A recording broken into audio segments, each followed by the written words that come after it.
大家好，我是小满。今天咱们来看个极其硬核的内部视角。前美国海军情报局局长、印太司令部情报主管麦克斯图德曼最近上了一档播客，他在这段对谈里抛出的几个观点，可以说是扯下了美国战略界的遮羞布。他极其犀利地指出，美国现在还有人管中国叫近乎同量级对手，简直是自欺欺人。在西太平洋，中国已经是完完全全的平起平坐。更绝的是，他公开批评美国高层误诊了中国。说美国人死盯着台湾海峡的军事冲突，却完全没看懂中国在下一盘名叫综合国力和全球政治战的大棋。今天小满就带大家看看这位跟中国打了半辈子交道的美军情报头子，到底是怎么向美国人疯狂吹哨的。Retired Rear Admiral Mike Studeman is a decorated military commander whose 35-year career took him to assignments all around the globe. He is the former commandant for U.S. naval intelligence, and prior to that, he served as the director for intelligence at U.S. Indo-Pacific Command from 2019 to 2022.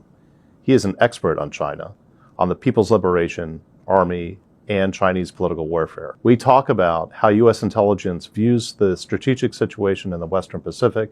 Admiral Mike Studeman, welcome to Intelligence at the Edge. I am so glad that you could be here. I'm so glad to be here too, and I can't wait for the really tough questions to come from your chair over there. We'll try to only serve up softballs. We've actually been eager to have you on the show for some time. Lots to talk about. And I thought what we could do to start with is maybe get your perspective on China's now, pretty mature drive for PLA modernization.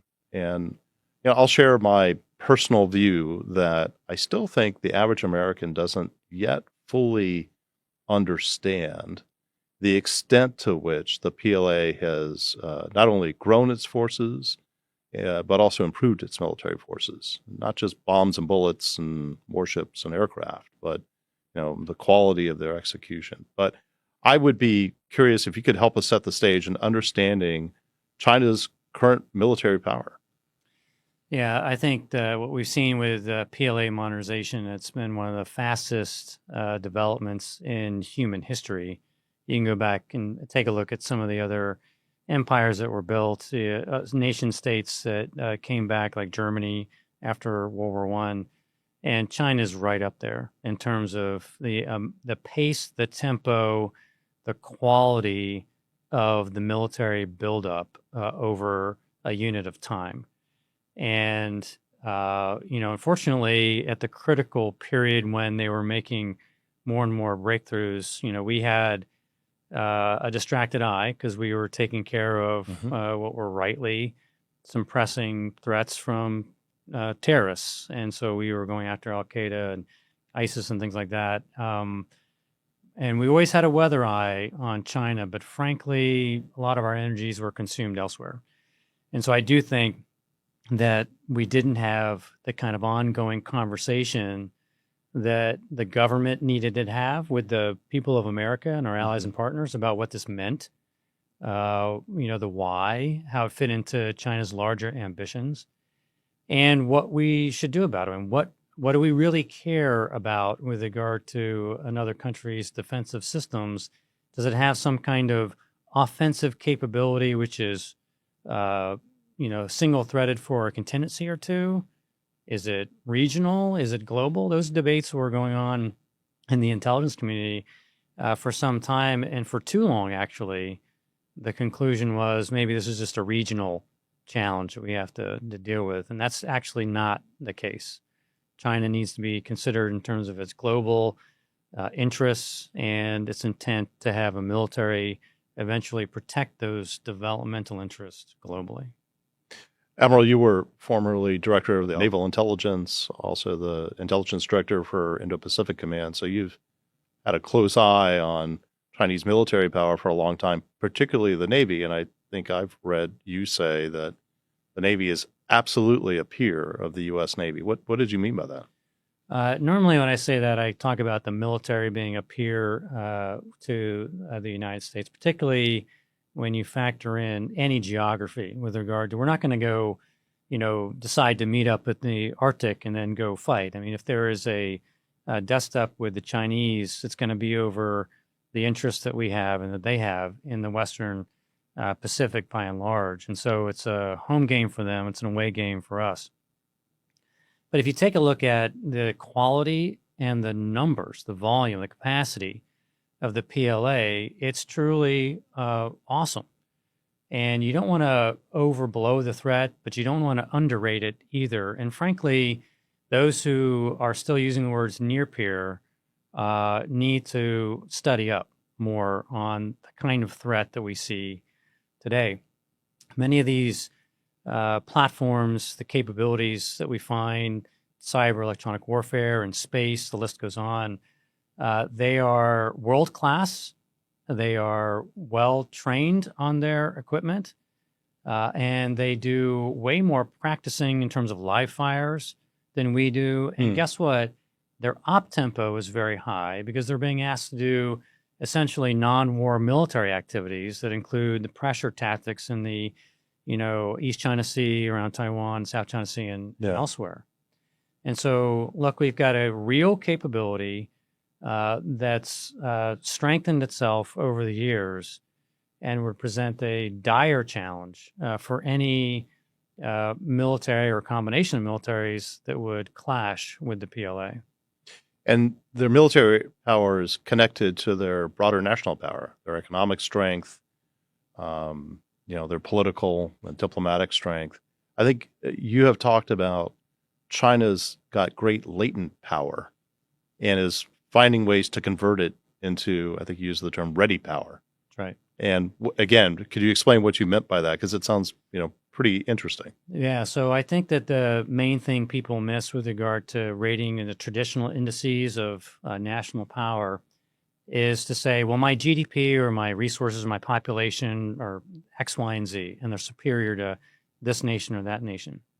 And what they forget is that what a nation spends its GDP on really matters. And China has chosen to spend a lot of its capability in its security forces that include both the domestic side of it, right, People's Armed Police, and through to the PLA, in addition to highly capable diplomatic power, global reach of their information power, right? Their growing techno-economic capabilities on there. And so the Chinese have a grand strategy. They're building up their comprehensive national power. They rate it. We don't know exactly what their criteria is. We have some sense for it. But they are rating their comprehensive national power against other nations, especially the United States, to see how they would match up. And it's meaningful to them in terms of how ambitious their goals should be, how confident they should be in moving out on their marks to be able to achieve some of the ambitions that they have as part of their rejuvenation and as part of their intent to take center stage in the world again, right?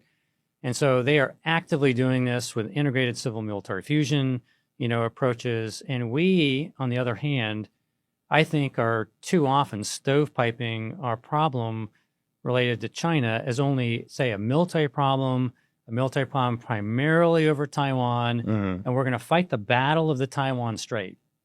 This is a misdiagnosis of the nature of the challenge and a misdiagnosis of what really we ought to be thinking about as a country.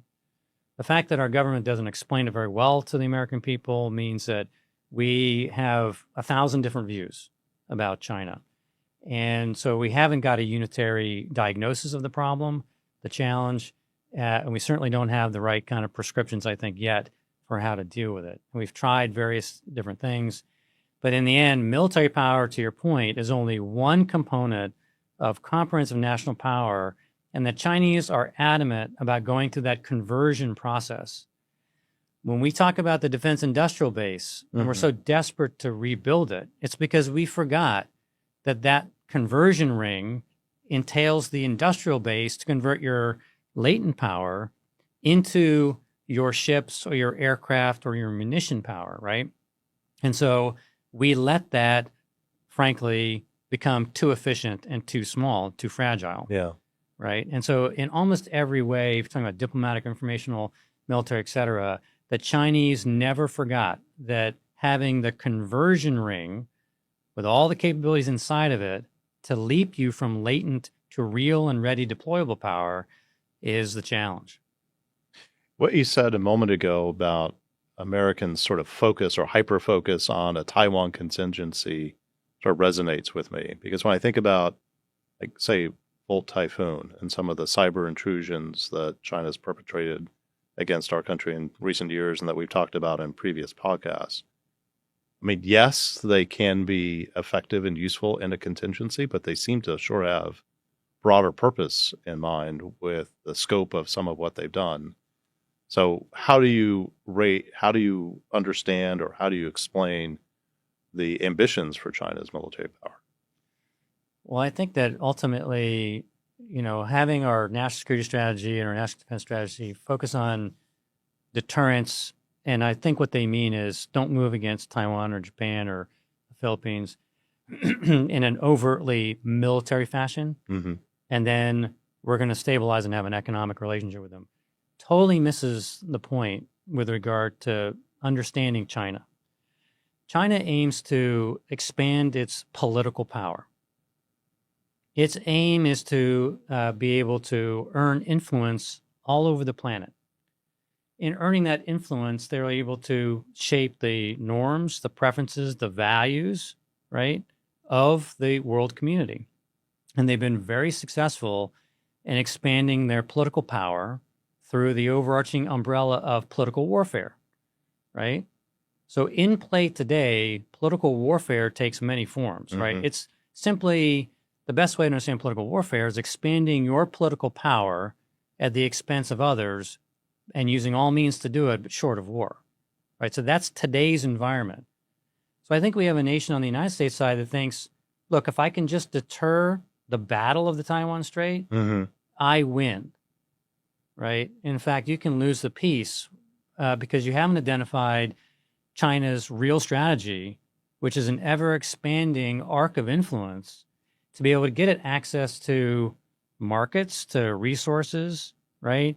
And to outcompete other countries, but especially the United States, which has a grand weakening effect if they're able to succeed in that ambition for the United States, and a grand strengthening effect, for the Chinese. They have a dominance sort of perspective here where if they are able to have the unprecedented comprehensive national power, then they are able to not only secure the regime against any kind of threats, this is inside-out thinking, but they also can drive a decision in their direction which can advantage them anywhere on any major issue of concern. That's insightful. Thank you. 看完这段访谈，小满最大的感受就2个词：清醒、可怕。司徒德曼最犀利的地方在于他点出了大国博弈的本质，不是你有多少 GDP 这种潜在实力，而是你有没有强大的国防工业基础，也就是他说的转化环，把潜力变成即战力。他其实是在痛批美国产业空心化导致的脆弱，反思我们自己。当对手的情报高官已经看透了军事只是政治的延续，开始呼吁美国从全球政治战和综合国力的角度来应对中国时，我们绝不能沾沾自喜。大国博弈早已超越了单纯的飞机大炮，它是产能的较量，是外交的角力，更是国家战略定力的比拼。美国精英正在疯狂复盘他们的失误，而我们能做的就是保持战略定力，继续把咱们的综合国力转化环做大做强。我是小满，我们下期见。